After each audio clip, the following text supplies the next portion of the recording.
Share बाजार और उनके निवेशक दोनों ही गजब के हैं। जब शेयर बाजार चढ़ता जा रहा था तो चढ़ता ही जा रहा था। कई लोग चेतावनी दे रहे थे, फिर भी रुकने का नाम नहीं ले रहा था। कई निवेशक तो ऐसे थे कि गिरने के इंतजार में रह गए कि अब गिरेगा तब पैसा लगाऊंगा, अब गिरेगा तब पैसा लगाऊंगा, और नतीजा ये हुआ काफ़ी सारा नुकसान भी कर बैठे। और अब जब मार्केट गिर रहा है तो गिरता ही जा रहा है। हर कोई एक नया बॉटम बता रहा है, फिर उससे भी नीचे चला जा रहा है। और अब लोग इस इंतजार में हैं कि कहाँ जाकर रुके ताकि पैसा लगाएं, या फिर कई लोग इस इंतजार में क्या पैसा निकाल भी लें क्या। ऐसे सारे सवालों का जवाब आपको हम इस शो में देने की कोशिश करेंगे। और इस गिरावट में सबसे ज़्यादा विलन की भूमिका में FII। अब FII क्या करे? वो दुनिया भर के बाज़ारों में घूम के पैसा लगाते हैं, जहाँ ज़्यादा रिटर्न मिलता है वहाँ चले जाते हैं, जहाँ लगता है कि रिटर्न कम है वहाँ छोड़ जाते हैं। तो लोगों के मन में है कि भाई FII जब जा रहे हैं तो हम लोग क्या करें ऐसे में। इस सवाल का भी जवाब देंगे आप। और एक और चीज़ वो था IT सेक्टर।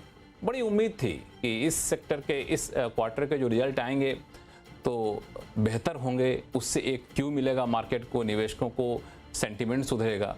रिजल्ट तो आ गया लेकिन कोई एक्साइटमेंट कहीं दिखा नहीं।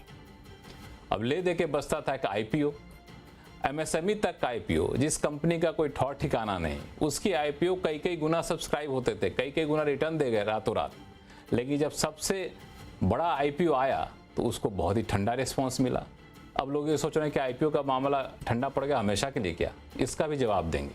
अब आप पूछेंगे इतने सारे जवाब देंगे कैसे? तो मैं इसलिए सारे जवाब दूंगा क्योंकि हमारे साथ हमारी इस चर्चा में भाग लेने के लिए हैं कई सारे मार्केट एक्सपर्ट, जिसमें से सुनील सुब्रमण्यम साहब हैं, सुदीप बंदोपाध्याय जी हैं, अभय अग्रवाल जी हैं और अभिषेक अग्रवाल जी हैं। आप सभी का स्वागत है हमारे शो में आवाज़ अड्डा में, जो हम लोग कर रहे हैं मार्केट के ऊपर, शेयर बाजार के ऊपर। तो सुनील सुब्रमण्यम साहब, सबसे पहले मैं आपके पास आना चाहूँगा। आखिर ऐसा क्या हो गया कि बाजार थमने का नाम नहीं ले रहा है और किसी को समझ में नहीं आ रहा है कि बाजार कहाँ जाके रुकेगा? कोई खास वजह आपको दिख रही है? नहीं, वजह तो साफ दिख रही है। दो चीज, एक है जियोपॉलिटिकल टेंशन, जिसके कारण में तेल का फ्यूचर आउटलुक कभी शॉर्ट टर्म में अच्छा दिख रहा है क्योंकि सप्लाई आ रही है। इसराइल ने भी US को कमिटमेंट दिया है कि हम उन रिफाइनरी पर बॉम्ब नहीं डालेंगे, ऐसी चीज है। मगर ये विंटर का समय है, विंटर में नॉर्मली तेल का दाम बढ़ता है, और अगर समझिए कि ईरान या लिबिया या कहीं पे भी कुछ सप्लाई की दिक्कत आ गई तो तेल का दाम अगर बढ़ गया, वो इंडिया के लिए हानिकारक है। वो एक हवा में है। मगर मोर प्रैक्टिकली ये है कि चीन, क्या है कि चीन का ग्रोथ रेट 3 से 4% है, हम 6 से 7% में है। मगर चीन की मार्केट भयंकर गिर गई थी क्योंकि पहले उम्मीद वहां पर 7 से 8% की थी, और जब वो उम्मीद घटकर 3 से 4 पर आई तो गिरने लगा था। अब रिसेंटली जो चीन गवर्नमेंट ने स्टिमुलस की बात की तो बहुत लोगों को लगा कि अगर थोड़ा भी रिकवरी चीन में आ जाए तो बाउंस बैक जो होगा उसमें उनका पैसा ज्यादा बनेगा। ऐसा नहीं है वो सोच रहे हैं कि चीन इंडिया से ज्यादा तेजी से GDP बढ़ाएगा, मगर मार्केट जो गिर चुका था वैल्यूएशन के तौर पर, उनको लगा तो शॉर्ट टर्म। अब FII को आपने कहा था, रावण के नाम दिया था आपने, पर सभी FII एक तरह के नहीं है ना। एक लॉन्ग टर्म FII होते हैं जो ग्रोथ के ऊपर पक्का अपना पैसा लगाते हैं, दूसरा म्यूचुअल फंड होते हैं जो टैक्टिकली एलोकेशन करते हैं, मगर तीसरी बात जो हेज फंड है वो एक्सट्रीमली शॉर्ट टर्म कॉल लेते हैं, और शॉर्ट टर्म में उनको चीन में पैसा दिखा तो सबसे ज्यादा एलोकेशन पिछले 2 साल में उन्होंने इंडिया को किया है, तो प्रॉफिट बुकिंग तो बनती है। तो बात सिंपल सी है, ये इंडिया के अंदर देखने वाली बात उतनी नहीं है, इंडिया से बाहर देखने वाली बात है हमारे मार्केट के बारे में। और मान लीजिए गिरावट इससे भी ज्यादा हो सकती थी, मगर डोमेस्टिक SIP फ्लोज और फंड मैनेजर की बाइंग ने इसको एक्चुअली प्रोटेक्शन दिया गया है। बिल्कुल, इस पे मैं आऊँगा कि DIs ने जो प्रोटेक्शन दिया है वो कितना सस्टेनेबल है। सुदीप जी, ये सुनील साहब ने जो बातें कही वो बातें तो अब सामने आ गई हैं, चीन की सारी तस्वीर सामने आ गई है। जियोपॉलिटिकल टेंशन मुझे लगता है कि अब इससे ज़्यादा एस्केलेट होगा, इसकी संभावना अब कम दिख रही है। तो क्या माना जाए कि अब बॉटम लगभग बनने के करीब है, बन गया है? देखिए, बॉटम का बताना या टॉप का बताना तो बहुत ही मुश्किल हमेशा होता है, और मैं सुनील जी जो कह रहे हैं इसके साथ 2-3 चीज और भी जोड़ना चाहूंगा। एक देखिए, यूएस में इलेक्शन सामने है, और यूएस इलेक्शन के टाइम में थोड़ा ग्लोबल मार्केट्स में थोड़ा वोलेटिलिटी हमेशा हिस्टोरिकली रहा है। तो मुझे लगता है कि अगला 15-20 दिन क्या ऑलमोस्ट एक महीना थोड़ा वोलेटिलिटी मार्केट में जरूर रहेगा। और इसका along with geopolitical tension, China के जो सारे अनाउंसमेंट्स, उसके साथ इसको भी फैक्टर इन करना पड़ेगा। और लोकली महाराष्ट्र जो कि बहुत इंपॉर्टेंट स्टेट है इंडिया, ओवरऑल इंडिया के कॉन्टेक्स्ट में, वहां इलेक्शन है, उसके लिए भी थोड़ा बहुत नर्वसनेस तो मार्केट में जरूर रहेगा। तो ये मैं मानता हूं कि शायद दिसंबर तक मार्केट एक रेंज बाउंड एरिया में ही कामकाज करता रहेगा। बहुत ज्यादा मार्केट में अपसाइड की गुंजाइश शायद नहीं है। मैं ये नहीं कह रहा हूं कि मार्केट बहुत ज्यादा गिरेगा भी है करंट लेवल से, पर हाँ रेंज बाउंड जरूर रहेगा और बहुत जबरदस्त कोई पॉजिटिव बायस भी मार्केट में अभी दिख नहीं रहा है। एक चीज़ जो मैंने कई बार समझा है वो ये है कि जब इस तरह की गिरावट आती है तो कोई एक फैक्टर ढूंढ रहा होता आदमी, कोई एक ट्रिगर तो हो जिस ट्रिगर के सहारे हम रिबाउंड करें, और जब उस ट्रिगर के सहारे रिबाउंड करते हैं तो फिर वापस तेजी वाले माहौल में हम आ जाते हैं। तो भारतीय परिप्रेक्ष्य में देखें तो एक फेस्टिव सीजन एक ट्रिगर होता है, यूजुअली डिमांड काफ़ी ज़्यादा हो जाती हैं, कंपनियों को ज़्यादा उम्मीदें बन जाती हैं, तो उस ट्रिगर के सहारे कई बार हम लोग मान के चलते हैं कि मार्केट में एक रिबाउंड सा देखने को मिलेगा। तो इस फेस्टिव सीजन से कुछ उम्मीद की जाए अभय अग्रवाल साहब? लक्ष्मण जी, पिछले 2-3 महीने से जो भी हमने रिसर्च किया फेस्टिव सीजन के पहले ही, क्या होता है कि एक स्टॉकिंग शुरू हो जाती है चैनल्स की, और जो हमारे दर्शक भी हैं, जो व्यापारी हैं, अपना बिजनेस करते हैं, वो भी समझेंगे और मेरी बात से सहमत भी होंगे कि इस फेस्टिव सीजन में जितनी पिछले कोविड के बाद से जो बाउंस आया था कंजम्पशन में, वो मिसिंग है मार्केट में। और आप ऑटोज की बात कर लीजिए, रियल एस्टेट की बात कर लीजिए, और जो एंसिलरी इंडस्ट्रीज हैं जहां पे काफी बाइंग होती है, जैसे पेंट, वुड, टाइल, प्लाई, जो एक फेस्टिव बाइंग का मूड रहता है। मैं छोटी चीजों को अभी उनके ऊपर नहीं जा रहा हूँ, जैसे अपैरल, शूज वगैरह, खाना पीना, उसकी बात नहीं करते हैं, पर जो बड़े जो प्रोडक्ट्स हैं, महंगे प्रोडक्ट्स हैं, जिनकी फेस्टिव टाइम पे सेल होती है, वो ऑलरेडी 2-3 महीने से वीकनेस उसमें लक्ष्मण जी दिख रही थी। और जब हमने चैनल चेक्स किए थे उसमें दिख रहा था कि इन्वेंट्री इतनी ऑलरेडी बढ़ी हुई है कि जो डिस्ट्रीब्यूटर्स है, जो रिटेलर्स हैं, वो कह रहे हैं कंपनीज को कि अभी आप माल ना बेचें। तो इस महीने में भी जितनी उम्मीद थी कि पिकअप होगी कंजम्पशन में, उतना नहीं आया है। और लक्ष्मण जी, मुझे लगता है कि यही एक कोर रीजन है मार्केट में नर्वसनेस का, कि इस वैल्यूएशन के लेवल पे जो हमारा मार्केट है सस्ता नहीं है, कभी नहीं था, पर इस समय 20 टाइम के मल्टीपल पे चल रहा है 26 की अर्निंग्स को। और वो अर्निंग्स अगर डाउनग्रेड होती हैं, और जो मुझे लगता होंगी इस अर्निंग सीजन के बाद, तो जो 20 टाइम का मल्टीपल है वो खुद ड्रॉप होके 18 पे आएगा, और डाउनवर्ड रिवाइज जो मल्टीपल होगा उसकी वजह से मुझे लगता है मार्केट पे एक प्रेशर कंटिन्यूअसली बना रहेगा, क्योंकि आप कितना भी खींच ले एक मार्केट के लेवल को, पर वैल्यूएशन से आप पूरा उसका नाता नहीं तोड़ सकते हैं। और हमारे वैल्यूएशन लक्ष्मण जी इस लेवल पे है कि सिर्फ गुड न्यूज ही उनको ऊपर ड्राइव कर सकती है। और जैसे आपने कहा, शॉर्ट टर्म में अगले 3-4 महीने में ऐसी कोई गुड न्यूज की जो मार्केट एक्सपेक्ट नहीं कर रहा है, ऐसी कोई उम्मीद नहीं है। मतलब अर्निंग सीजन चल रहा है, जो अभी बड़े रिजल्ट्स आए हैं उसमें कोई आउट परफॉर्मेंस नहीं है, बल्कि अंडर परफॉर्मेंस ही है। बड़े सारी कंपनीज को आप देख लीजिए जिनके अभी तक रिजल्ट्स आए हैं, बड़े सेक्टर्स में भी वीकनेस है।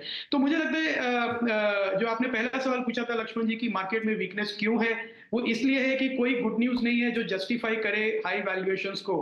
तो इन्वेस्टर्स को अपना थोड़ा संयम बरतना पड़ेगा, और जो हमने रिसेंटली इस साल रन अप देखा है कि हर डिप को खरीदो तो पैसा बनेगा, मुझे लगता है अब वो मोमेंटम ब्रेक हो गया है मार्केट का। इसमें एक सवाल, चूंकि ये तो सारी एक्सपर्ट वाली बात रही, लेकिन जो लोग पैसा लेके बैठे हैं या फिर जिन लोगों ने मार्केट की तेजी देखी, अब उस उम्मीद में है कि मार्केट तो बड़ा अच्छा रिटर्न देता है जी बैंक के मुकाबले, दूसरे इंस्ट्रूमेंट के मुकाबले, तो क्या हम पैसा लगा दे क्या? तो लेकिन आप लोगों की बातचीत से लगा कि अभी 2-3 महीने तो हालात बहुत सुधरने वाले हैं नहीं। अभिषेक अग्रवाल साहब, आप क्या करेंगे ऐसे हालत में? रुकेंगे पैसा लगाने से, या फिर आपको लगता है कि नहीं धीरे धीरे करके लगाना शुरू कर देना चाहिए? लक्ष्मण जी, मार्केट ने जो है इतनी बड़ी मैराथन रैली जो दी है, इतने कंटिन्यूस मोमेंटम में, उसमें जो थकना है वो स्वाभाविक है।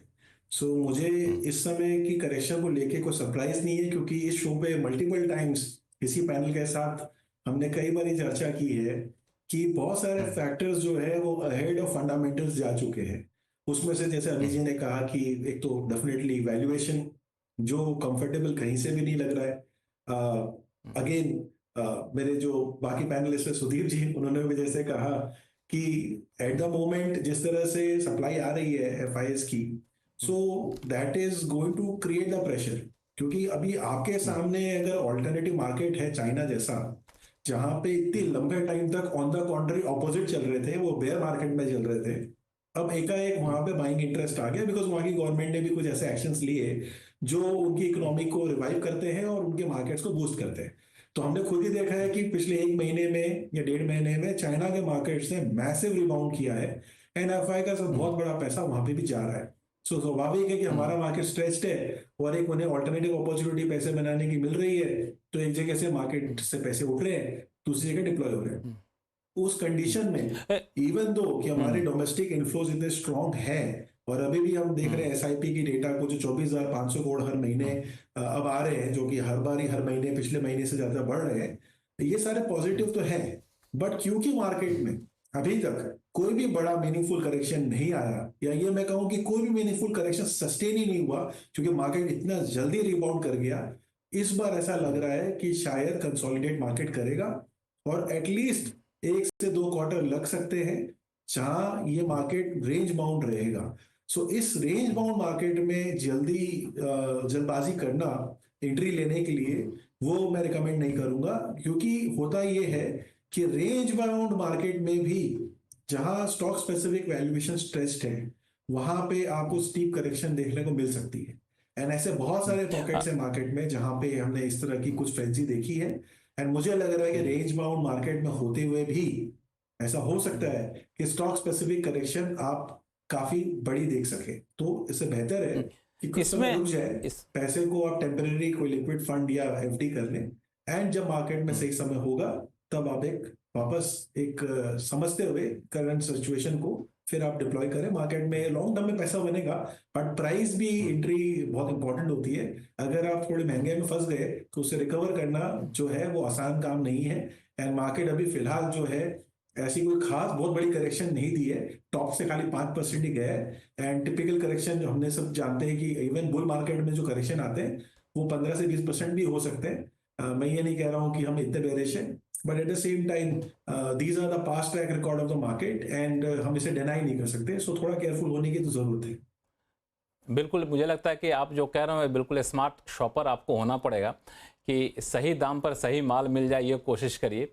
मार्केट तो है ही आपके पास, लेकिन सही लेवल पे एंट्री करेंगे तो ज़्यादा अच्छा रहेगा। और आपने कहा कि अगले कुछ क्वार्टर तक थोड़े से रेंज बाउंड में मार्केट रहेगा, लेकिन सब लोग एफआईज की बात किए। और एक और बात आप लोगों ने कही कि चाइना की बात करी। सही बात है कि भारत के मुकाबले चाइना का मल्टीपल बहुत कम है, करीब 9.5% के आसपास है। भारत में 27% है, जो दुनिया का सबसे ज़्यादा मल्टीपल वाला महंगा मार्केट है। लेकिन मेरा सवाल यह है कि क्या चाइना वाकई इतना ज़्यादा अट्रैक्टिव हो गया है क्या? सुनील जी, चाइना की पॉलिसी को अगर मैं देखूँ तो मुझे लगता है कि ठीक है, चाइना ने बहुत सारे स्टेप्स लिए हैं, लेकिन चाइना में अभी भी स्ट्रक्चरल इश्यूज़ हैं। उसने तत्कालिक फायदा पहुंचाने के लिए कुछ कदम, कुछ स्टिमुलस देने की बात कर रहे हैं, कहीं रेट कट की बात हो रही है, लेकिन चाइना का जो स्ट्रक्चरल इश्यूज है उसके मुकाबले देखें तो भारत के फंडामेंटल काफ़ी मजबूत मुझे दिखते हैं। भारत के स्ट्रक्चरल इश्यूज उनके मुकाबले काफ़ी मजबूत हैं। तो जो एफआईज जा रहे हैं वो ट्रेडिंग पर्सपेक्टिव से जा रहे हैं कि लॉन्ग टर्म इन्वेस्टमेंट पर्सपेक्टिव से जा रहे हैं? नहीं, बिल्कुल ट्रेडिंग पर्सपेक्टिव से जा रहे हैं। देखिए, हेज फंड्स का होना है कि शॉर्ट टर्म में कॉल दे और वो लेवरेज करते हैं। तो जैसे हमारे मार्जिन ट्रेडर्स करते हैं स्टॉक में, वो लेवरेज करते हैं, यानी जो पैसा वो इकट्ठा करते हैं एचएनआई से दुनिया भर से, वो उससे कई गुना लेवरेज करके 20 रुपया उठाया, 80 रुपया बोरो किया तो 100 रुपया निवेश करते हैं। तो 1% का गेन भी उनके लिए 4% का गेन हो जाता है, और ये एक्सट्रीम शॉर्ट टर्म कॉल लेते हैं। दूसरी बात है कि ये बहुत सी चीज मैन ड्रिवन नहीं होती है, एल्गोरिथमिक होती है, यानी कंप्यूटर में फीड करते हैं कि वैल्यूएशन वगैरह वगैरह।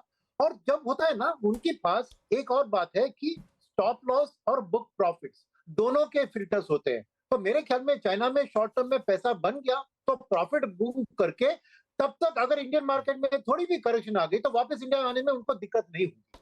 तो ये शॉर्ट टर्म पैसा है। और दूसरी बात मैं कहूंगा आपको कि जो इंटरनेशनल एलोकेशन थे पहले से आज। देखिए मैं कहूंगा 3 साल के पहले की बात करें तो चाइना का 3 गुना या 2 गुना हमसे ज्यादा इमर्जिंग मार्केट इंडेक्स में एलोकेशन था। आज इंडिया का चाइना से इक्वल है। माने क्या है कि पैसिव मनी अभी भी इक्वल चाइना और इंडिया में जा रही है, पहले की बात नहीं है। तो बाइंग सपोर्ट इवन एफआईएस के जरिए लॉन्ग टर्म एफआईएस जो ग्रोथ के ऊपर निवेश करते हैं और पैसिव फंड्स का इंडिया में जारी रहेगा। इसलिए मेरा मानना है कि ये हेज फंड जो आज अंदर गए, अब एक मिनट, आप तो 2-3 क्वार्टर की वॉलेटिलिटी की बात, मेरा उतना नहीं मानना है। मेरा मानना है कि ये क्वार्टर वाली बात है। क्यों? क्योंकि ये यूएस इलेक्शन की अनसर्टेनिटी नवंबर एंड तक जब रिजल्ट आ जाएगी खत्म हो जाएगी। बिल्कुल क्लियर हो जाएगा। कमला हैरिस आए या ट्रंप आए, वो अनसर्टेनिटी खत्म हो गई तो वापस इमर्जिंग मार्केट के लिए फ्लो शुरू होगा, नंबर 1। नंबर 2, दिसंबर में वापस आरबीआई की रेट कट की बात शुरू होगी और रेट कट से मार्केट ऑलवेज पॉजिटिव रिएक्ट करता है। तो मेरे ख्याल में ये अनसर्टेनिटी इस महीने का अनसर्टेनिटी होगी।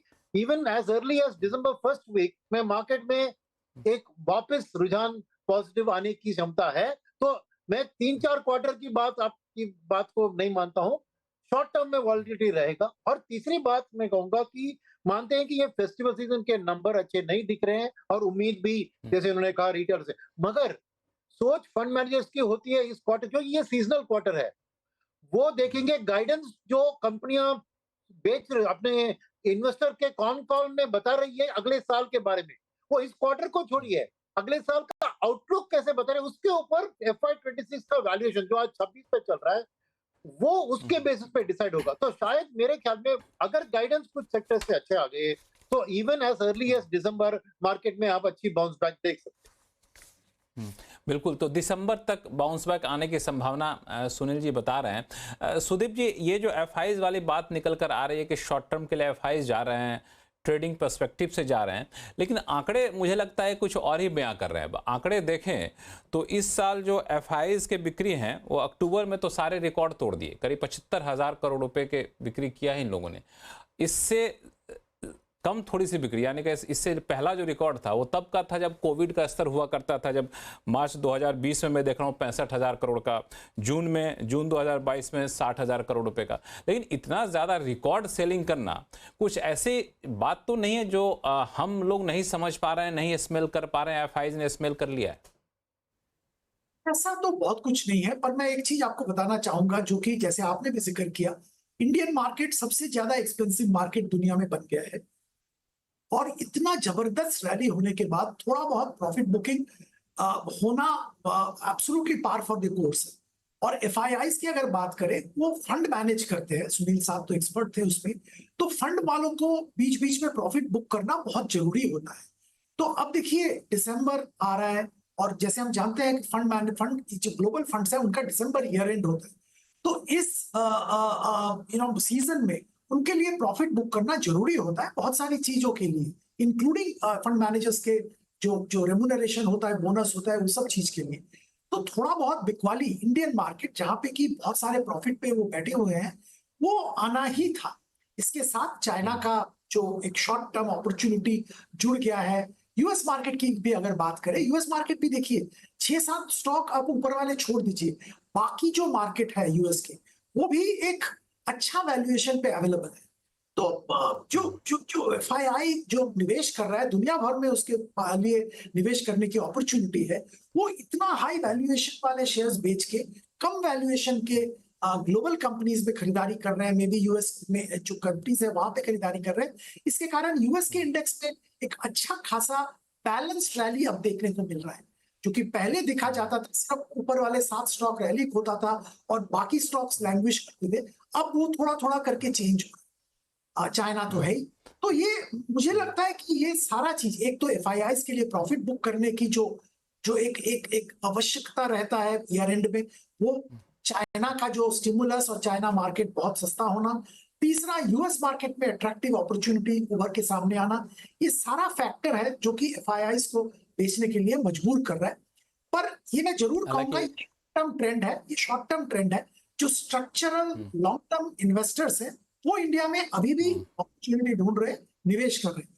और इसमें देखिए बिकवाली देख के हमको निराश या हैरान होने की कोई जरूरत नहीं है। जो निवेशक निवेश कर रहा है वो कभी ना कभी तो बेचेगा ही। क्योंकि उसका काम ही है प्रॉफिट बनाना अपने अपने जो यूनिट होल्डर्स हैं उनके लिए। तो ये तो नेचुरल मार्केट का प्रोग्रेशन है, we have to be ready for that.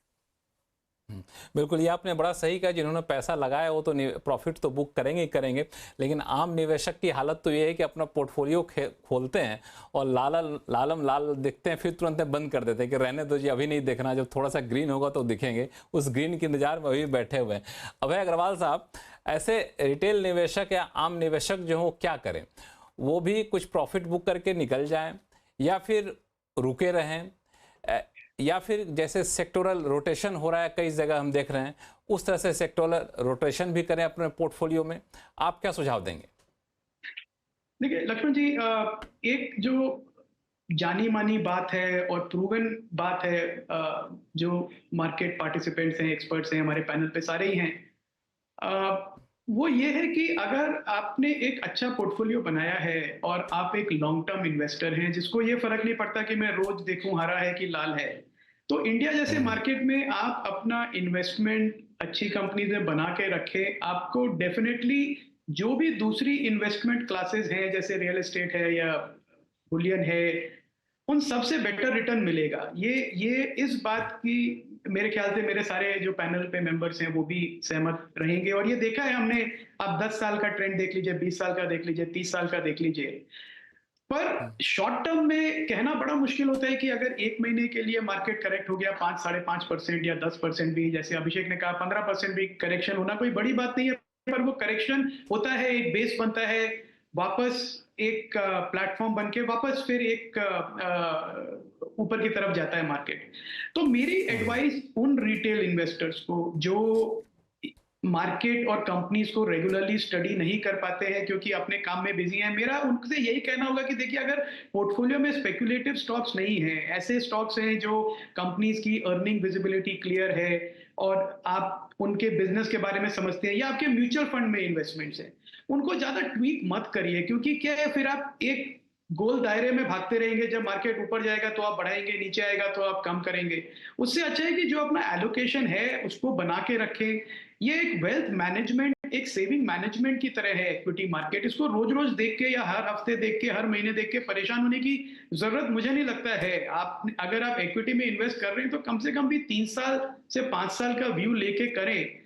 जो स्पेकुलेटर्स हैं उनके लिए तो मेरे पास कोई सलाह नहीं है, क्योंकि वो क्यों कुछ खरीदते हैं और क्यों बेचते हैं उसको तो वो सेंटिमेंट से ज्यादा ड्राइव होता है रादर देन किसी रैशनल बिहेवियर से।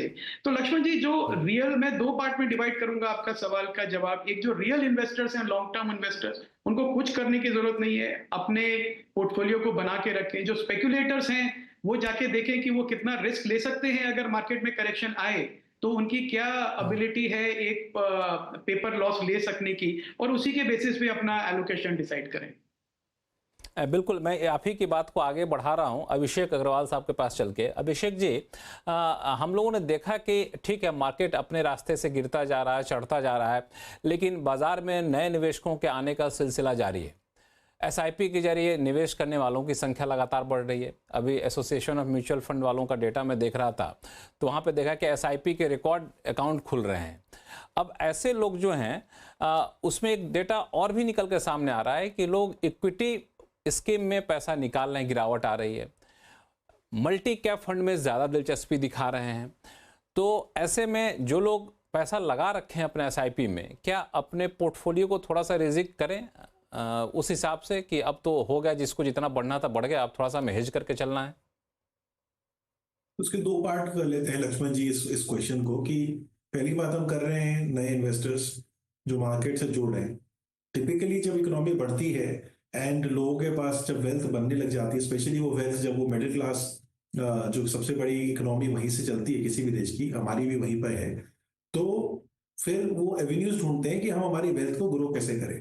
आज के समय में looking at the past track record of our markets, बड़े क्लियर दिख रहा था कि भाई यहाँ पे पैसे लगाने से पैसे बन रहे हैं और दिख भी रहे हैं, और काफी लोगों ने बनाए भी हैं। तो जब एक दूसरे को लोग पूछते हैं कि भाई कहाँ पे ज्यादा बेटर अपॉर्चुनिटी है, तो लोग नेचुरली स्टॉक मार्केट को डायरेक्शनली देख लेते हैं कि यहाँ पे हमें लगा लेना चाहिए। तो इसलिए पैसे एक तो यहाँ आ रहे हैं क्योंकि पैसे बन रहे थे। दूसरा है कि ये जो इन्वेस्टर्स जुड़ रहे हैं ये सीजन्ड इन्वेस्टर्स नहीं है, ये नए इन्वेस्टर्स हैं। इसका मतलब हो सकता है कि मेजॉरिटी ऑफ देम इन्होंने शायद मार्केट में पहले कोई बहुत बड़ी करेक्शन नहीं देखी है, या इन्हें पता नहीं है कि कंसोलिडेशन जब मार्केट में आता है तो उस समय ये कितना पेनफुल हो जाता है वही होल्डिंग को लंबे समय तक होल्ड करने के लिए। तो ये एक तो हो गए नए इन्वेस्टर्स जिनके पास शायद लैक ऑफ एक्सपीरियंस है, but they are trusting the market, यहाँ पे पैसे बनेंगे। दूसरे वो इन्वेस्टर्स हैं जिन्होंने कंसिस्टेंटली पास्ट में एसआईपी कर करके अपनी एक बुक बना ली है, एंड हो सकता है कि इसमें से कई सारे इन्वेस्टर्स लॉन्ग टर्म हैं जिनकी शायद एसआईपी करने की इच्छा 5 साल 10 साल के करीबन है। तो जब आपके पास ऐसा कोई लॉन्ग टर्म व्यू है तो वहां पे कोई बहुत जल्दी से आपको कोई रीस्ट्रक्चरिंग करने की जरूरत नहीं पड़ती है, बिकॉज आप टिपिकली मार्केट के इसी तरह के हाईज और लोस को बैलेंस करने के लिए इस तरह के पैसे लगाते हैं। इसका मतलब यहाँ पे आप म्यूचुअल फंड के फंड मैनेजर्स को पैसे दे रहे हैं, एंड लार्जली एक एवरेज फंक्शन यूज हो गया एसआईपी के थ्रू। जहां बात डायरेक्ट एक्सपोजर की आती है, जहां पे कोई इन्वेस्टर अगर डायरेक्टली इन्वेस्ट कर रहा है मार्केट में, तो वहां पे डेफिनेटली मैं ये कहूंगा कि वहां पे उन्हें सतर्क होने की जरूरत है, एंड वहां पे ऐसे कोर्स करेक्शन हमें करते रहने होंगे, क्योंकि वहां पे फॉरएवर आप अपने आप को वॉरेन बुफे समझ के फॉरएवर लॉन्ग टर्म का व्यू लेके फॉरएवर होल्ड नहीं कर सकते, बिकॉज मार्केट की डायनामिक नेचर है और सबकी अपनी अपनी खुद की नीड है। सो उस तरह से आज के सिनेरियो में कोई प्रॉफिट बुक करना कोई खराबी की बात नहीं है, बल्कि ऑन द कॉन्ट्री मजाक तो ये है कि अगर इस करेक्शन से पहले किसी ने भी कभी प्रॉफिट बुक किया होगा तो लोग उसे नेगेटिवली देखते थे, क्योंकि पास्ट में लास्ट 1 साल में ऐसे कई इंसिडेंसेस हो गए जहां मार्केट ने करेक्शन दिए और फिर वो वापस बाउंस कर गए, and then lot of investors have feeling FOMO कि भाई हम तो और पैसे बना सकते थे बट अब पहले एग्जिट कर गए, तो दूसरा इन्वेस्टर बोलेगा देखो लॉन्ग टर्म होल्ड करना बेटर है। बट जब मार्केट ऐसे ही सिनेरियो में जब करेक्शन के स्टेज पे जाता है तब आपको याद आता है कि कुछ तो प्रॉफिट बुक कर लेना चाहिए।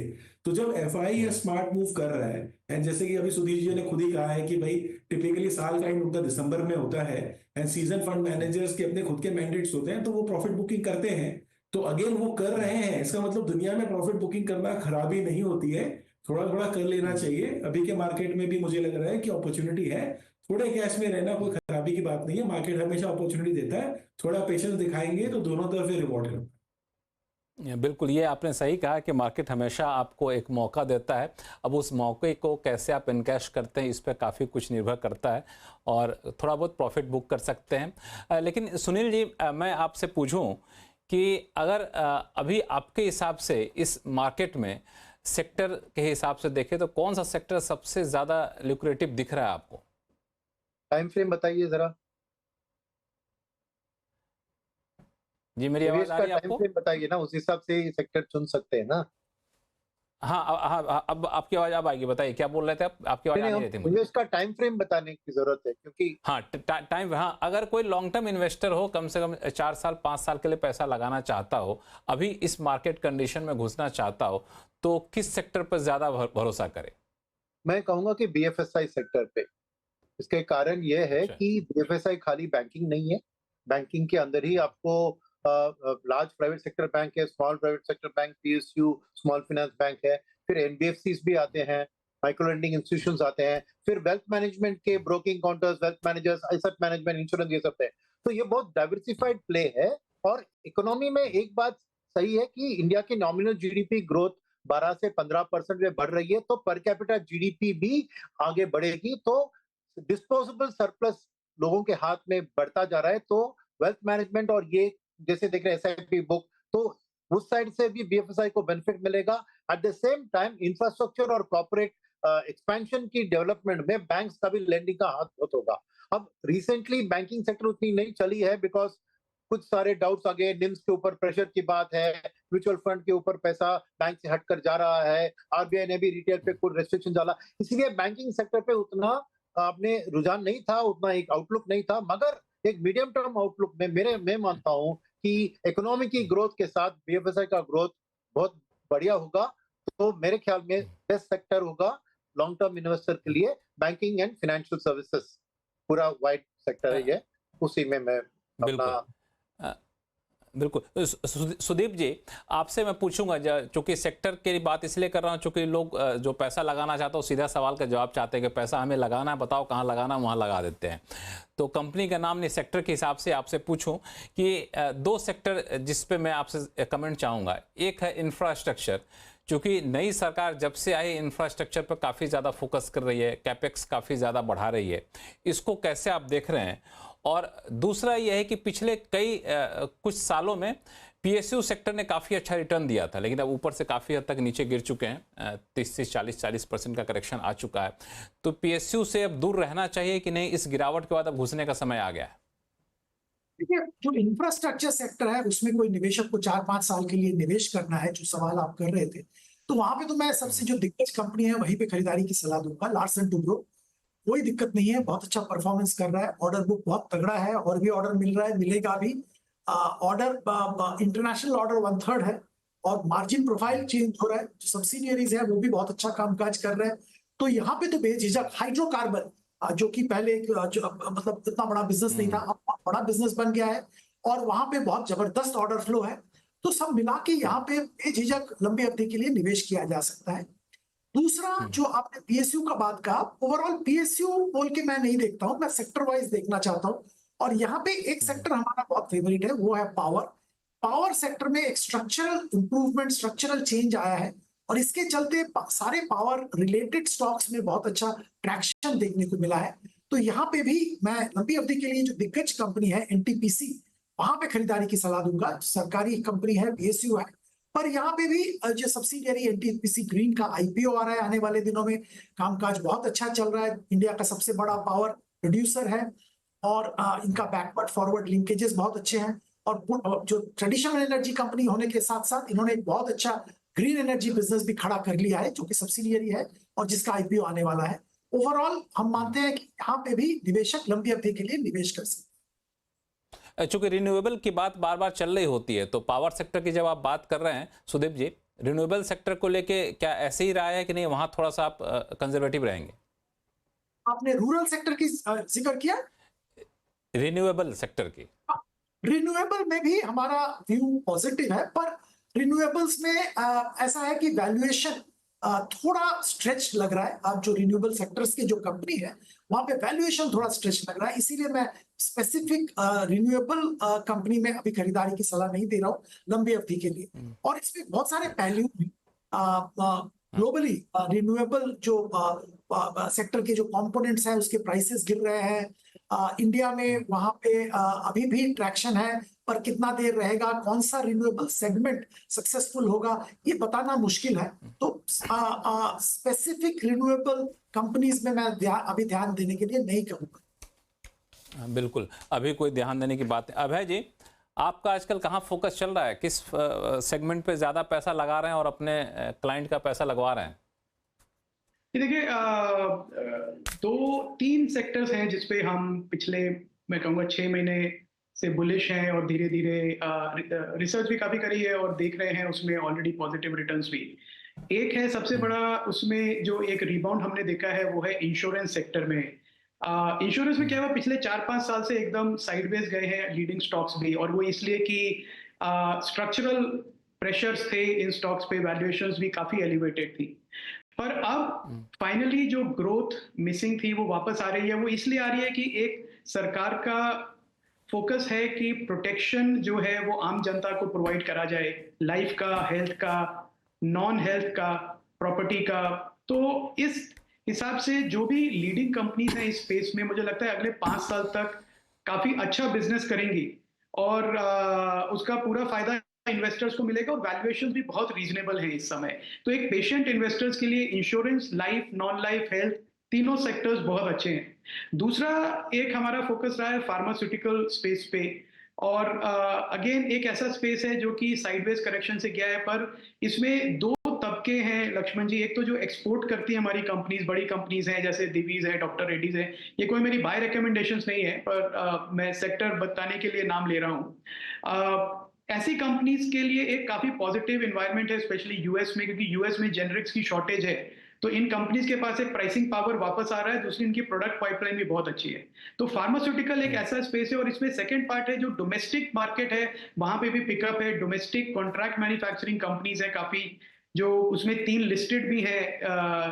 वो एक मुझे लगता है काफी बड़ा इमर्जिंग स्पेस बनेगा अगले 3 से 5 साल में। और इसके अलावा फार्मास्यूटिकल, इंश्योरेंस के अलावा जो तीसरा सेक्टर है जहां पे हम बुलिश हैं वो है नॉन फेरस मेटल का, एल्यूमिनियम, कॉपर, टिन, निकल, जिंक, स्टील, ये जो सारी कंपनीज हैं। और इसका थीसिस ये है कि अगेन कोविड के बाद से सिंस चाइना में कंजम्पशन काफी कम थी, तो डिमांड कम होने की वजह से इन कमोडिटीज के प्राइसेस काफी फ्लैटलाइन हुए हैं और उसका अब थोड़ा चाइना जैसे रिफ्लेक्ट करेगा, डिमांड वापस आएगी और चाइना 50% कमोडिटीज कंज्यूम करता है दुनिया की। तो जब ये कंजम्पशन दिख रही है, ऑलरेडी वापस आ रही है इस एनवायरनमेंट की इन्वेंट्री भी लीन है और सप्लाई भी कम है, तो एक नॉन फेरस मेटल एक ऐसा स्पेस है जहां पे अच्छी एक ग्रोथ आ सकती है, प्राइस की भी और वॉल्यूम की भी। तो लक्ष्मण जी, ये 3 स्पेस हैं, इंश्योरेंस, फार्मास्यूटिकल और नॉन फेरस मेटल, जहां पे हमारा अभी ओवरवेट है पोर्टफोलियो में। बिल्कुल। अभिषेक जी, आपसे मैं एक सवाल थोड़ा सा अलग हट के पूछ रहा हूं, जिस सवाल से मैं भी आमतौर पर रूबरू हो रहा होता हूं। क्योंकि सीएनबीसी आवाज से हूं तो लोग कई बार जाता हूं तो पूछते हैं कि ये बताइए कि ऐसा कोई कंपनी या फिर ऐसा कोई सेक्टर जहां पैसा लगाऊं और एक आध साल में दोगुना हो जाए। फलाने ने लगाया था जी कोविड के बाद, तो उसका पोर्टफोलियो तो 8 महीने में दोगुना होगा। तो कोई एग्जाम्पल देता है HCL का कि हमने पैसा लगाया, देखिए अभी दोगुना हो गया। तो ये जल्दी से पैसा बनाने का जो अनुभव रहा है पिछले कुछ सालों में, उस अनुभव के आधार पर अभी उस अपेक्षा के साथ पैसा लगाना सही रहेगा क्या, या फिर अभी गुंजाइश है वैसा? अभिषेक जी। जी नहीं, बिल्कुल भी नहीं। मुझे नहीं लगता है कि, देखिए, ये जो हमने इन दिनों में हमने जो देखा है ना, वो अनप्रेसिडेंट है। ऐसी कोई पास्ट में आप किसी भी मार्केट में आपने देखा नहीं होगा किस तरह से हुआ है। जहां अगर हम ऐसे में स्टॉक एक्सचेंज को अगर हम देखें या हम इवन लिस्टेड में जो आईपीओ का मार्केट देखें, तो ये हर तरह से इंडिकेट करता है कि there was a frenzy, there was a bubble. And सबको पता है, मतलब ऐसी कोई नई बात मैं नहीं कर रहा, बट होता ये है कि हमारे बताने से चीजें नहीं हो जाती। मार्केट अल्टीमेटली गॉड है एंड डिमांड सप्लाई का गेम है। अभी सडनली आप देख रहे हो सप्लाई साइड के अंदर में जो है वो पूरी बदलाव हो गई है और अभी जो डिमांड थोड़ी सी ऑल्टर हो रही है, इसलिए हम इस तरह के रिएक्शन देख रहे हैं और सैनिटी की तरफ मार्केट आएगा। सो इस अपेक्षा में कि जैसे रिटर्न हमने पास्ट में देखे क्या वैसे फ्यूचर में बनेंगे, answer is no. Typically market से आप जब एक्सपेक्ट करते हो, मुझे याद है हम लोगों का एक बेंचमार्क होता था कि आपने साल में पोर्टफोलियो लेवल पे अगर 18% से 24% बना लिया तो बहुत ही कमाल कर दिया। बल्कि 24% साल का निकालना तो मतलब पोर्टफोलियो लेवल पे वो suppose to be considered as one of the best performance. आज की डेट में तो मेरे को लग रहा है लोग शायद 6-6 महीने या 1-1 महीने की बातें करते हैं। सो ये सब होता नहीं है। I think so we need to be understanding that at long term returns अगर हम देखेंगे तो वो वैसे ही एवरेज आउट हो जाता है। 10 साल की अगर आप रिटर्न निफ्टी की देखेंगे तो 10% के आसपास, 30% के आसपास आपको दिखेगी मोटा मोटा। एंड अगेन ये फेस टू फेस डिपेंड करते हैं। कोविड के बाद देखेंगे तो नंबर अलग दिखेगा। सो डिपेंड कर रहा है हम कंपेयर भी क्या चीज से कर रहे हैं। मोटा मोटा यही कह सकते हैं कि थोड़ी सी एक्सपेक्टेशन की ऑल्ट्रेशन करना बेहतर रहेगा। इससे आप रिस्क जो है वो थोड़ा सा कम लेंगे और क्वालिटी में रहेंगे। अदरवाइज पैसे आप बनाने के चक्कर में कहीं भी इन्वेस्ट करेंगे तो बाद में निकलना बड़ा मुश्किल हो जाएगा। बिल्कुल, बहुत बहुत अच्छी बात आपने कही कि पिछले कुछ सालों में जो रिटर्न आया उसी को बेंचमार्क मान के आप पैसा ना लगाएं और वैसी अपेक्षा ना रखें। लॉन्ग टर्म में रहेंगे तो जाहिर तौर पे एक औसतन ठीक ठाक रिटर्न आपको मिल जाएगा। हालांकि इन दिनों मार्केट में 2 सेगमेंट काफ़ी बज़ में है, एक आईटी है और दूसरा आईपीओ है, खासतौर से हुंडई को लेकर के। इस दोनों पर चर्चा करेंगे आप सभी मेहमानों के साथ, लेकिन वक्त है छोटे से ब्रेक का, जल्द लौटते हैं।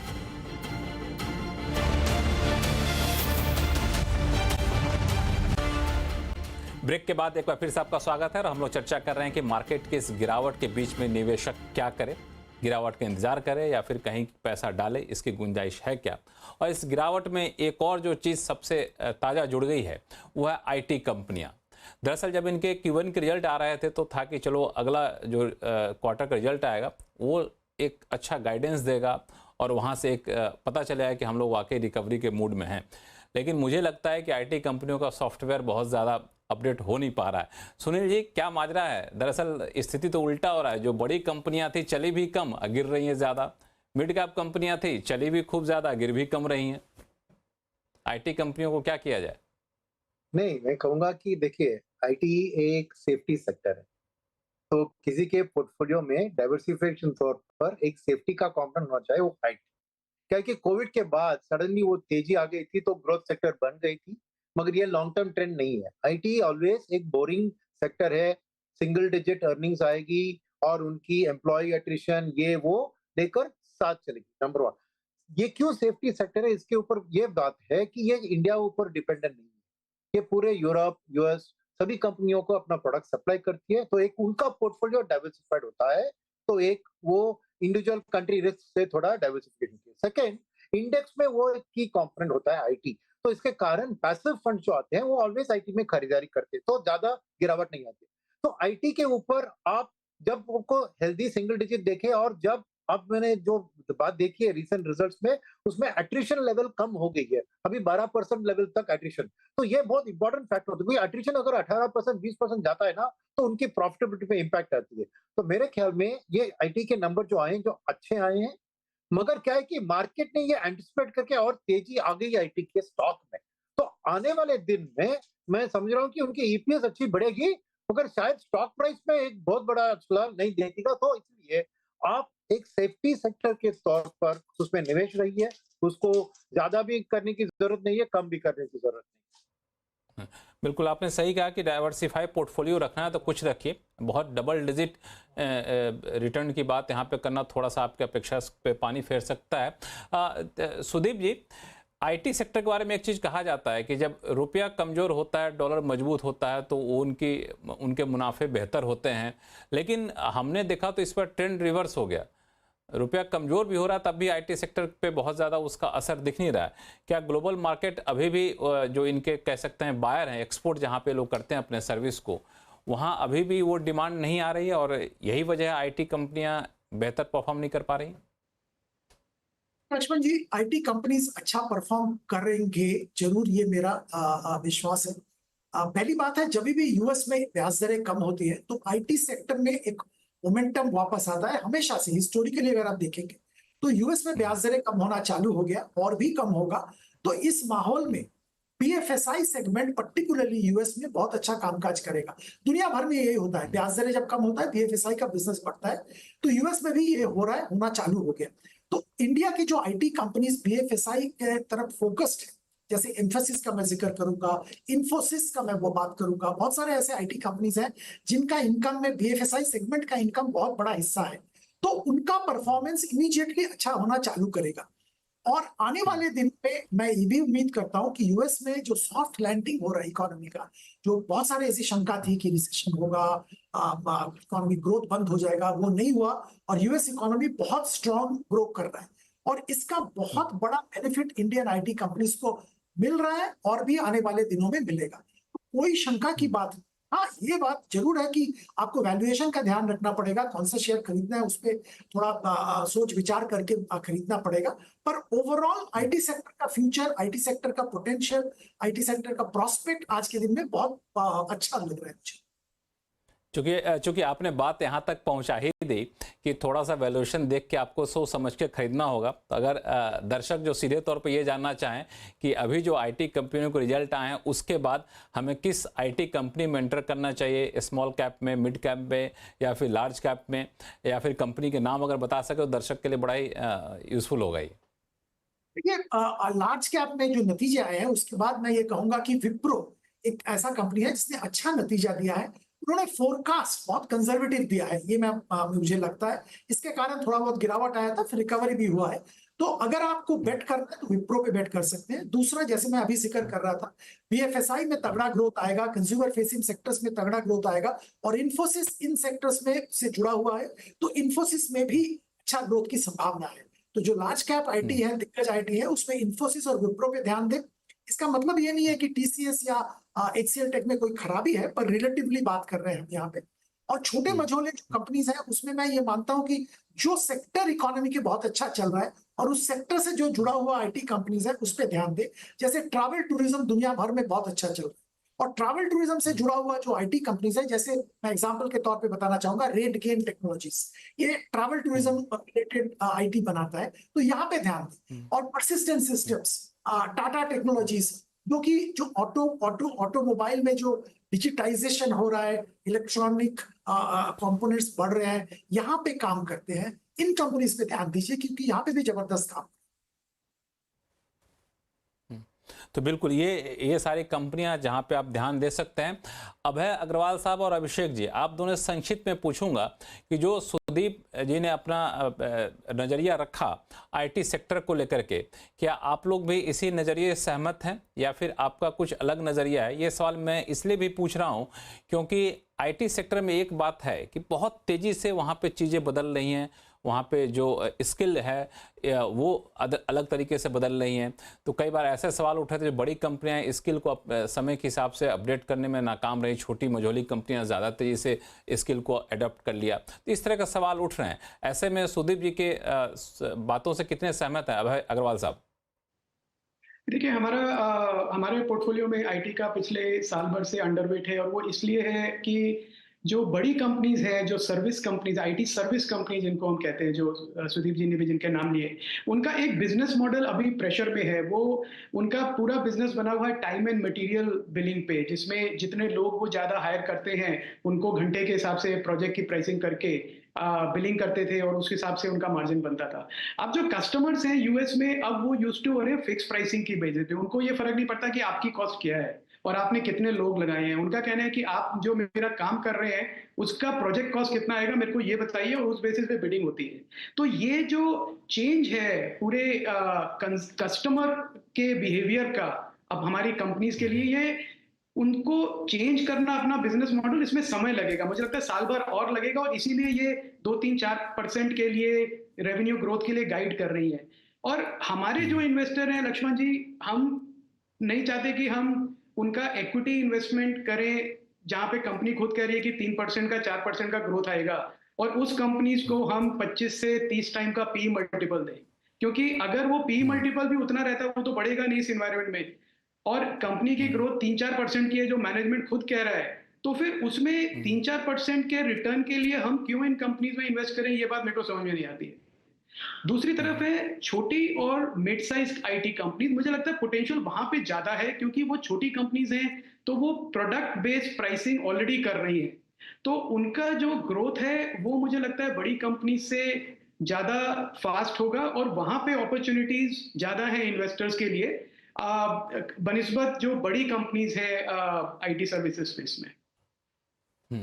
अभिषेक अग्रवाल साहब, आपकी भी राय यही, आप भी अपने क्लाइंट को यही सुझाव दे रहे हैं, या फिर आप कुछ अलग नजरिया रखते हैं? देखिए, मेरे हिसाब से आईटी जो है, जैसे अपने सोचते हैं आईटी, वो वापस वो विप्रो, इन्फोसिस, एचसीएल ये नाम ही आ जाते सामने। बट मेरे संदर्भ में अभी आईटी को मैं सिर्फ इतने लिमिटेड कंपनियों में नहीं बांधूंगा। देखिए, एक फेज था। अगर आप 90 से लेके .com के पूरे बबल से लेके फाइनेंशियल क्राइसिस 2008 तक ले ले, तो इंडिया की लार्जली आईटी मार्केट जो थी वो एक्सपोर्ट ओरिएंटेड थी, और ये मेजर प्लेयर थे जिनकी ग्रोथ कंटिन्यूस हो रही थी। अब हो ये गया है कि एआई के आने के बाद और सेमीकंडक्टर की इंडस्ट्री की राइज होने के बाद जो ऑप्शंस है वो काफी एक्सपांड हो गए। तो अब मेरे हिसाब से डोमेस्टिक आईटी करनी एक अलग से मैं कंसिडर करूंगा, और एक्सपोर्ट ओरिएंटेड फॉरेन एपिसोड्स पे जो डिपेंडेंट है, जैसे कि ये सारी कंपनियों की बात कर रहे थे वो। अब बड़ी कंपनियों में जहां पे ये इन्फोसिस, विप्रो की बात कर रहे हैं, टीसीएस की बात कर रहे हैं, ये ऑलरेडी एक मैच्योर्ड स्पेस पे आ चुकी है, और यहाँ पे इनकी एक बिजनेस एन्युटी बिजनेस जैसी हो रखी है, जहां पे मोटा मोटा एक डिस्कवरी पता है कि एक रीजनेबल 2-3-4% से ग्रो करेंगे डॉलर टर्म्स में, and that's a good number. But अब आप यहाँ पे कोई बहुत बड़ा रिटर्न नहीं बना पाएंगे। तो अगर आईटी प्ले करना है तो फिर आईटी स्पेस में और दूसरे तरीके से प्ले कर सकते हैं। For example let's say defence है, पर डिफेंस में भी हो सकता है कि हमारे पास ऐसी कुछ कंपनियां होंगी जो डिफेंस आईटी के साइड पे ज्यादा फोकस होती होंगी। सिमिलरली इंडिया है, अब इंडिया के अंदर में भी बहुत तरह की नई एज की कंपनियां लिस्ट हुई है जो अगेन आईटी बैकिंग पे ही है। So I feel it is now a space जहां आईटी रिक्वायरमेंट आज की भी है, फ्यूचर की भी रहेगी। बट क्या हमें ट्रेडिशनल आईटी कंपनीज में बैठ लेना चाहिए? तो answer would be no. I would be rather looking at those IT companies जहां पे मेरे पास ग्रोथ की विजिबिलिटी बड़ी है, एंड डोमेस्टिक मार्केट पे ज्यादा फोकस है, क्योंकि वहां पे अभी बहुत कुछ इंडिया में होना बाकी है जो विदेशों में ऑलरेडी हो चुका है। सो वो कैचअप गेम है। अगर कुछ तो कुल मिला के आईटी को लेके जी, हाँ, कुल मिलाकर आईटी को लेकर मुझे लगता है कि आईटी का इस्तेमाल आप हर कोई कर रहे होते हैं, तो ये भी देखिए कि कौन सी कंपनी ज़्यादा हमारे नज़दीक पहुंच चुकी है, और दूसरा कि थोड़ा सा परंपरागत नज़रिया बदलना होगा जो आपने बताया। एक मुद्दा और है उस शो, चूँकि आखिरी पड़ाव में हम लोग पहुँच चुके हैं, वो है आईपीओ का। सुनील जी, आईपीओ को लेकर के जो माहौल बना था, अब क्या लगता है कि वो माहौल ख़त्म हो गया है क्या? चूँकि यहाँ से ऐसे ऐसी कंपनियाँ इतनी ज़्यादा सब्सक्राइब हो जा रही थी जिसके बारे में लोग सवाल उठा रहे थे। जो वेल एस्टेब्लिश्ड कंपनी है वो जब आईपीओ लेकर के आई तो बड़ा ही ठंडा रिस्पॉन्स मिला। ये गिरते मार्केट का नतीजा है या फिर आईपीओ को लेके मोहभंग हो गया है? नहीं, आप जनरलाइज नहीं कर सकते। आईपीओ के लिए माहौल अभी भी बढ़िया है, ठीक है। अब Hyundai आईपीओ के बारे में बात करें तो चर्चा जरूर कुछ दिन तक चलेगी कि क्यों हुआ, बट मेरे ख्याल में 2-3 सवाल सामने उठते हैं। एक है प्राइसिंग ऑफ द आईपीओ। आप कह रहे हैं कि दाम जिस पे चीज बिक रही है ना, वो भी ख्याल रखना चाहिए ना। उन्होंने फुल्ली प्राइस किया था, जो फ्यूचर प्रॉफिट्स है उसको फुल्ली प्राइस किया था, इसलिए बहुत से ब्रोकर्स ने उसको रेकमेंड नहीं किया था, क्योंकि पूरा प्रॉफिट वो अपने लिए उठा रही थी, बाकी इन्वेस्टर के लिए कुछ छोड़ नहीं रही थी। तो एक प्राइसिंग प्रॉपर्ली उन्होंने उस हिसाब से नहीं किया। सेकंड बात ये सोचिए, इसका मेरे को पता नहीं कि कितना है, मगर देश में एक पैट्रियोटिज्म बहुत आगे बढ़ रही है। मैं कहूंगा कि क्योंकि देखिए, जब मालदीव्स में एक एंटी इंडिया की गवर्नमेंट आ गई और कुछ बात हुए तो इमीडिएटली इंडियन टूरिस्ट मालदीव जाना बंद करके लक्षद्वीप की ओर ध्यान देना गए, और उनके प्राइम मिनिस्टर अभी दौड़ के आ गए कि वापिस आ जाओ। वैसी बात थी कि Hyundai के बारे में एक खबर फैल रही थी सोशल मीडिया में कि Hyundai पाकिस्तान ने कुछ प्रो पाकिस्तान वाली ट्वीट डाली थी, तो उससे थोड़ा एक नेगेटिव प्रोफाइल बन गया था रिटेल के अंदर। इसलिए इंस्टीट्यूशनल कंपोनेंट में टाइप से कुछ चीजें चल रही थी। हाँ, रिटेल में ही आपको 50% ही आपको सब्सक्राइब हुआ। शायद इसका मैं इसे गारंटी नहीं कर सकता हूँ, मगर मैं यही सोच रहा हूँ कि कंपनी अच्छी है फिर भी रिटेल लोग इतना ध्यान नहीं देते, तो शायद इसका इफेक्ट हुआ होगा। मेरे ख्याल में इसके कारण में जो आने वाली आईपीओ से जैसे स्विगी वाली, उसमें कोई असर नहीं दिखेगा, प्रोवाइडेड वो प्राइसिंग को ठीक, यानी इन्वेस्टर को थोड़ा पैसा टेबल पर छोड़ते हैं तो वो भी सक्सेस होगी। पैसा बहुत है मार्केट में, कोई आईपीओ के बारे में दिक्कत नहीं दिख रही मुझे। बिल्कुल, बहुत अच्छी आपने बात कही कि इस आईपीओ को जनरलाइज करके नहीं देखिए, वैल्यूएशन किस तरह का है इसके ऊपर काफ़ी हद तक निर्भर करता है। अब आईपीओ आएंगे बाजार में, जरूरी नहीं कि उनकी भी हालत Hyundai जैसा हो। तो यहाँ पे अभय अग्रवाल साहब, एक चीज़ जो हमने नोटिस किया है आईपीओ को लेकर के कि जब जब भारत में बड़े बड़े आईपीओ आए हैं तो उसके CAGR बहुत ही कम रहे हैं। शायद ये ऐतिहासिक तथ्य है जिसको लेकर के निवेशक अब ज्यादा सतर्क हो गए हैं। चूंकि मैंने जो डेटा जुटाया, LIC का आईपीओ करीब 21,000 करोड़ रुपए का था, CAGR आप देखिए 7.9% के आसपास है। पेटीएम तो अलग मामला ही है, कोल इंडिया की भी वही हालत। आप इसके नीचे आइए तो जोमेटो एक थोड़ा बहुत है, 30% के आसपास आपको देख के चल जा रहा है। तो क्या ये फैक्ट है जिसको अब निवेशक अपने अंदर रख चुके हैं? जी लक्ष्मण जी, आपने फिर भी थोड़ा रिसेंट डेटा दिखाया है, जो हमने तो पहले भी देखे। रिलायंस पावर जैसे आईपीओ जो आए थे, जहां पे एक मार्केट का भी टॉप बन गया था।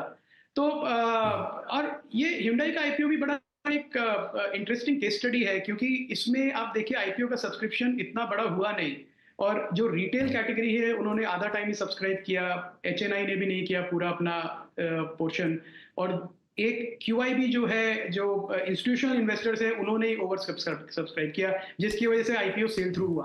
तो इस एनवायरनमेंट में इस स्पेसिफिक आईपीओ में इशू ये है कि वैल्यूएशन की, मुझे नहीं लगता कि रिटेल इन्वेस्टर्स के लिए या पोस्ट लिस्टिंग, सिंस OFS था जो बेचने वाला था, उसने कहा कि जो मैं सबसे अच्छा प्राइस मिले उस पर बेच दूंगा, तो इसमें इन्वेस्टर्स के लिए कोई लिस्टिंग गेन है। पर ये कहना कि लिस्टिंग गेन नहीं होगा तो इसलिए कंपनी के शेयर पे गेन नहीं मिलेगा इन्वेस्टर्स को, वो भी मुझे लगता सही नहीं है, क्योंकि कंपनी की परफॉर्मेंस पे डिपेंड करेगा वो कि अगले साल, 2 साल में कैसे प्रोडक्ट लॉन्चेस करते हैं और कैसा अपना सर्विस और सेल्स का नेटवर्क बनाते हैं। तो Hyundai के आईपीओ पे मेरा ये कहना है कि लिस्टिंग गेन पे कोई उम्मीद नहीं है, किसी को उम्मीद नहीं लगानी चाहिए कि कोई बहुत बड़ा गेन होगा। पर ये भी कहना कि अब इसमें बहुत ही सिंगल डिजिट IRR मिलेगा या इसमें कोई रिटर्न नहीं मिलेगा, वो भी हम अभी नहीं कह सकते हैं। क्या कैसे क्वार्टरली रिजल्ट्स आते हैं, कैसा उसका मार्केट शेयर इंप्रूव होता है, वो रिटर्न्स उस पर डिपेंड करेंगे। लक्ष्मण जी, चलिए एक अभिषेक जी, एक आखिरी सवाल आपसे पूछूंगा कि अगर किसी को अब जाना हो Hyundai में, तो लिस्टिंग के बाद अगर जाना चाहे तो जाने के का सुझाव देंगे आप इन्वेस्टमेंट के लिहाज से? एक बार के लिए तो अवॉइड करना चाहिए, बिकॉज मुझे लग रहा है कि जिस तरह के मार्केट की अभी प्रेजेंट कंडीशन है, शायद लिस्टिंग गेन ना होके थोड़ा लिस्टिंग में करेक्शन ही देखने को ना मिल जाए। बिल्कुल, तो आप सभी मेहमानों का बहुत बहुत शुक्रिया। और बिल्कुल आप लोगों की राय मुझे लगता है लगभग एक है कि जिस तरीके से मार्केट के हालात हैं, थोड़ा सा संभल करके यहाँ पे निवेश लगाएं और ये लंबे समय तक गिरावट नहीं रहेगी। कई लोगों ने कहा दिसंबर से रिवर्सल शुरू हो जाएगा, लेकिन पैसा लगाने के लिए सही समय पे एंट्री करने की बहुत ज़रूरत है। और एक और ख़ास बात आपको बता दूं, डिस्क्लेमर दे दूं कि इस शो में सुझाए गए जितने भी राय थे या शेयर विश्लेषकों की राय थी, वो उनकी अपनी निजी राय है। इसमें उनका या उनके फंड क्लाइंट का निवेश हो सकता है। आप अगर कोई निवेश करना चाहते हैं तो एक अन्य वित्तीय सलाहकार से राय ज़रूर ले लें। हमारे शो में फ़िलहाल इतना ही और आप देखते रहिए CNBC आवाज़। नमस्कार।